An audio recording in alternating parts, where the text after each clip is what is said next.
Hey everyone, welcome back to the channel.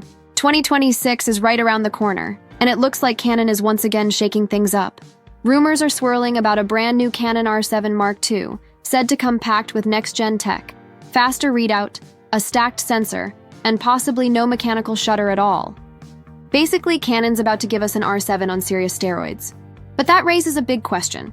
What happens to the original Canon R7? Is it time to retire it? Or is it still one of the most underrated cameras you can shoot with in 2026? Let's be honest, not everyone can afford to upgrade every time a new camera drops. Some of us prefer mastering the gear we already have instead of chasing specs. So today, we're diving deep into whether the Canon R7 still deserves a place in your camera bag next year. When the R7 first came out, it made a lot of noise because Canon finally gave crop sensor shooters something powerful again. It packed a 32.5MP APS-C sensor, dual-pixel CMOS AF2, up to 15 FPS mechanical and 30 FPS electronic shooting, and impressive 4K video. For a mid-range mirrorless camera, that was a game-changer. I remember switching from my older EOS R, and the difference felt like night and day. Suddenly, I was capturing fast-moving subjects like drag racers, horses, and wildlife without missing a moment.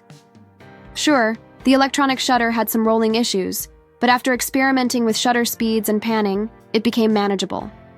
Autofocus performance on the R7 is still one of its strongest points. It's sticky, reliable, and surprisingly smart. It tracks eyes, faces, animals, and vehicles with impressive precision. Even in low light, it performs way better than most older crop sensor bodies.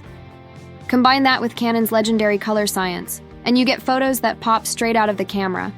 For hybrid shooters, it's still one of the best balanced cameras Canon has ever made. Now, let's talk about video. The R7 shoots oversampled 4K 60p with Canon Log 3 and 10-bit 4.2.2 color, which gives you flexibility in post. The in-body image stabilization works beautifully, especially when paired with an RF lens that has IBIS. You can easily shoot handheld footage that looks almost gimbal smooth. For content creators, vloggers, or anyone making cinematic YouTube videos, it's still an incredible value in 2026. The rumored R7 Mark II may bring 6K video, faster data rates, and improved rolling shutter. But most people don't really need 6K to tell a great story. And let's not forget, the R7 isn't just for pros. It's also one of the most fun and approachable cameras for anyone looking to level up from a DSLR or beginner mirrorless setup. With its compact size and strong feature set, it's perfect for travel, events, or everyday shooting. Whether you're doing street photography, weddings, sports, or wildlife, the R7 can handle it all if you know its limits. One thing I've always appreciated about the R7 is how it forces you to become a better photographer. You start to understand exposure, motion, and light in a more intentional way. It's not about having the latest gear. It's about how well you can use what you've got. I've used it in harsh lighting, low light, fast motion, and every time it surprises me with how consistent it performs. Here's a little trick. Pair the R7 with a Make or Viltrox speed booster. It reduces that 1.6x crop and gives you an extra stop of light, making your lenses faster and your images brighter. Suddenly, your APS-C setup starts feeling almost full frame.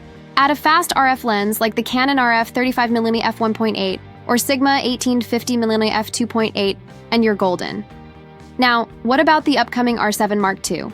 Based on leaks, it'll feature a stacked sensor, improved autofocus borrowed from the R5 Mark II, and better heat management for long 6K recording. That sounds exciting but also expensive. The current R7 already gives you excellent image quality, fast autofocus, 4K 60p, and reliable IBIS at a much lower cost. Unless you're constantly shooting high-speed action or need the absolute best video specs, the original R7 still delivers more than enough for 2026. Here's the truth. Most of us will never fully max out what our cameras are capable of. We chase new specs, but often forget that creativity, composition, and timing matter far more than extra megapixels or a slightly faster processor. The Canon R7 continues to be one of the best tools for learning, experimenting, and producing professional work without breaking the bank.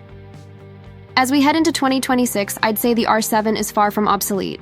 It's fast, reliable, and produces beautiful results. For those just stepping into the Canon ecosystem, it's a perfect entry into the RF lineup. For longtime shooters, it's still a dependable second body or even a main camera for many projects. So if you already own the R7, keep shooting with it. It's a camera that grows with you. Master its quirks, push its limits, and you'll be surprised at what it can do. And if you're thinking of buying one, this might actually be the best time. Prices are dropping, firmware updates keep improving it, and Canon's lens lineup for RFS is expanding faster than ever.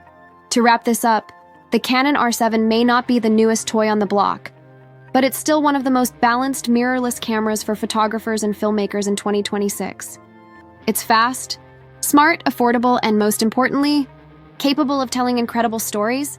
The Canon R7 Mark II will no doubt raise the bar, but you don't need the latest model to create something meaningful.